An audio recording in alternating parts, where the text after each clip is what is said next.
स्वतः सुंदर शुभेच्छा सगळ्यांचं स्वागत आहे सविता ऑफिशियल ब्लॉगमध्ये. चला तर मग आता नवीन ब्लॉगला सुरुवात करत आहोत.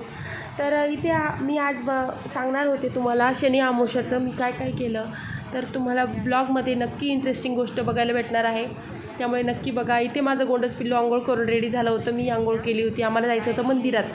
तर मंदिरात जाण्यासाठी इथे मी 7 वाती बनवल्या, म्हणजे 4 वाती बनवल्या तरी त्यांना 7 तोंड केले तरी चालतं. अशी पंती घेतली, त्यात मोहरीचं तेल टाकलं, थोडंसंच आहे तेवढं मी टाकलं. पेटी घेतली आहे आणि इथे तांदूळ. चला तर मग आपल्याला मंदिरात जायचं आहे. एक वस्तू विसरले होते, पण जाऊ द्या, काय हरकत नाही. इकडे मी देवपूजा केली होती आणि तुम्हाला मी खूप वेळेस म्हणलेलं आहे की माझं ऑलरेडी मोठं देवघर खाली आहे, सासूबाई करतात पूजा, पण मी मनाची शांती म्हणून वरती देवपूजा करते. इकडे आहे मंदिर आणि मंदिराजवळच हे खूप मोठं असणारं पिंपळाचं झाड आहे. पिंपळाच्या झाडाला मला तो दिवा लावायचा होता मोहरीच्या तेलाचा, आणि शनी अमावस्येनिमित्त मी मोहरीच्या तेलाचा दिवा पिंपळाच्या झाडाला लावत होते. आणि इकडे असं मंदिर आहे, जुन्या पद्धतीचं मंदिर आहे. तुम्हाला दिसत असेल की किती छान कलाकृती असलेलं मंदिर आहे. इकडे आहे हा मोठा नंदी, पुढे आहे कासव, आणि सगळ्यांनी पहाटे उठून लवकर पूजा केलेली आहे मंदिरामध्ये, कारण शनी अमावस्या पण होते आणि मंदिरामध्ये सगळे लवकरच येतात. इकडे ह्या बाबांची पूजा चालू होती. आणि बघा महादेव किती छान रूप आहे आजच्या दिवशी. तसं रोजच छान रूप असतं. इकडे ज्याच्या त्याच्या पद्धतीने ज्याचे त्याचे उपाय झालेले आहे करून. कोणी खोबऱ्याची वाटी वाहिलेली आहे, कोणी सुपारी, कोणी काही ना, कोणी खाऊचे पानं, कोणी काय तर लवंग, काळे तीळ सगळे वाहिलेले आहे. मी तांब्या भरून पाणी त्यात घेऊन आले आहे आणि त्यात मला काळे तीळ टाकायचे आहे. म्हटलं चला, आपण दिसत नाही कधीच मंदिरात, तर आपण फोटो काढून घेऊ. मंदिरातून घरी येते तर पुढची कामं पुढेच होते. बाळाने आंबा खाल्ला होता आणि सगळे साडीला माझ्या हात लावले होते. त्याच्यामुळे काय केलं, मी साडी चेंज केली आणि इकडे मी कोबी कट करत आहे, कारण मला बनवायची आहे कोबीची भाजी. आता खूप वेळेस मी कोबीची भाजी बनवली, तुम्ही बघितली आहे. आचारी पद्धतीने वेगवेगळ्या पद्धतीने कोबी बनवला आहे, पण आजकाल मी कोबी बनवणार होते तर तो सिंपलच बनवणार होते, कारण ह्या दिवसात कोबी पण छान वाटत नाही खायला. आणि भोपळा, अजून बाकीचे जे भाज्या आहेत त्या कोणत्याच भाज्या चव नाही देत, कारण उन्हाळ्यामध्ये असंच होतं. तर तुम्हालाही माहीत असेल, मी तेच माहिती तुम्हाला सांगत होते की ह्या दिवसात काहीच गोड लागत नाही खायला, तोंडाला चव नसते, असं तसं. आणि ते सगळं मी स्पीडमध्ये दाखवत आहे, त्यामुळे मी काय माझं बोलणं त्याच्यात समजणार नाही तुम्हाला. तर तुम्ही म्हणाल की ताटावरती का कट करत आहे, कारण मला चॉपिंग पॅड सापडत नाही, कारण मुलं घरामध्ये सारखं काही सामान घेऊन फिरतात आणि खूप वेळ शोधला. त्याच्यानंतर मग मी ताटावर कट करायला लागले आहे. तर अजून एक तुम्हाला सांगायचं होतं की माझा अवतार बघून तुम्ही म्हणू नका सविता तुझा अवतार असं काय झालं आहे, कारण गडबडीत आणि कामामध्ये माझं अवतार असंच होऊन जातं. आणि उन्हाळा पण आहे, पटापट आवरायचं असतं किचनमध्ये.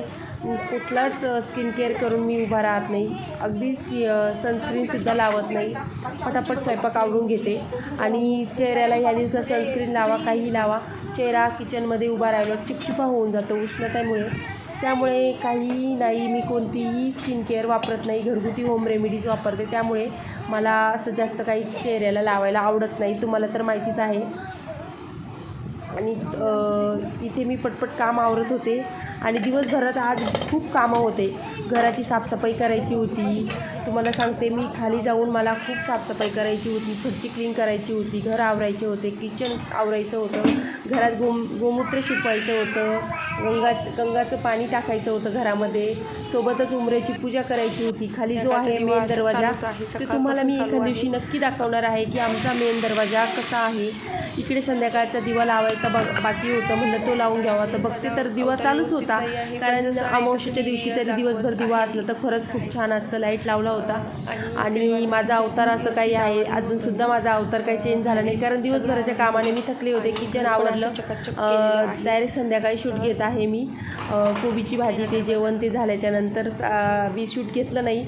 आणि आता इकडे मला वरचा दरवाजा आहे हा आमचा, तर इथे मला ना हळदीचं लेपन करायचं बाकी होतं. म्हणलं सकाळी एका दरवाजाला केलं, आता दुसरा दरवाजा आहे याला करून घेऊ. आता हळदीचं लेपन कसं करायचं, तर मी जास्त काही करणार नव्हते, सगळे घरं क्लीन केलेले होते, ऑलरेडी साफसफाई झालेली होती.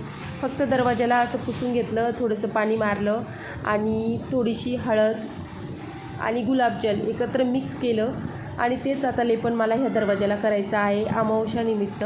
आता गुरुवारी, मंगळवारी, शुक्रवारी अशा दिवशी केलं तर चालतं उंबरठा लेपन. आणि अमावस्या पौर्णिमेलासुद्धा एखाद्या सणालासुद्धा मी उंबरठा लेपन करत असते. त्यामुळे पॉझिटिव्ह एनर्जी येते, घरात पॉझिटिव्हिटी येते. आपल्या घरात येणारं प्रत्येक वस्तू, प्रत्येक व्यक्ती चांगल्याच याने येतं असं म्हणलं जातं. लक्ष्मी येते चांगल्या पावलांनी. अजूनही भरपूर काही माहिती आहे, मला याच्यातलं एवढं काही माहिती नाही, पण जेवढं तुम्हाला सांगता येईल माझ्याकडून तेवढं मी सांगत आहे. तुम्हालाही खूप काही माहिती असेल. प्रत्येकजण उंबरठा पूजन करतं. आजकाल वेगवेगळ्या पद्धतीने उंबरठा पूजन केलं जातं. तर मी अगदी साधं सिंपल करते आणि तेच तुम्हाला दाखवत होते. अगदी इथे दरवाजावर सुकल्याच्या नंतर 10 मिनटानंतर इथे छान रांगोळी काढून घेत आहे. आता माझा हात 500च्या स्पीडने पळत आहे. तुम्ही म्हणत असाल असं का? जास्त फास्ट नाही केलेलं मी, कारण वेळ नव्हता राहिला, तरी पण मी खूप फास्ट काम आवरत होते. प्रत्येक सणाला, प्रत्येक काही अमावस्या पौर्णिमेला असे घरगुती चालूच असतं माझं काम. आणि रोजच्या गडबडीत, रोजच्या याच्यात मला वेळ मिळत नाही. इकडे मी हळदी कुंकू लावून घेतलं आहे, कलर भरला आहे थोडासा रांगोळीमध्ये, कडेने फुलं ठेवले आहे, पाया पडले आहे, दर्शन झालं आहे उंबऱ्याचं. आता हा वरचा दरवाजा आहे, खालच्या दरवाजाला तर याच्यापेक्षाही छान केलं आहे मी. आणि एक दिवा पण ठेवायचा असतो इथे, पण दिवा ठेवायला इकडे जागा नव्हती म्हणून आता सध्या मी ठेवला नव्हता. पण दिवा पण ठेवला तर छान असतं. आणि पाणीसुद्धा भरून ठेवायचं असतं एका साईडने. आणि त्यात गुलाबाच्या पाकळ्या, फुलांच्या पाकळ्या टाकायच्या असतात. तर ते मी खालच्या दरवाजाला केलं आहे ऑलरेडी. तर इकडे मी पुन्हा घेणार आहे मोहरीचं तेल. आता तुम्ही म्हणाल कशाला घेत आहे मोहरीचं तेल, तर तुम्हाला सांगते मी.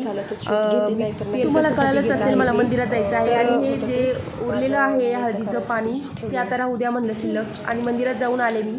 तसंच काळे तीळ ते सगळं व्यवस्थित लावून वगैरे सगळं घेऊन गेले.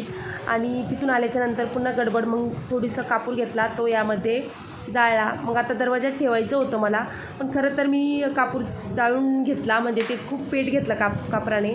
प्रत्येक वेळेस मी आधी दरवाजात ठेवत असते आणि नंतर चेत धरतं ते.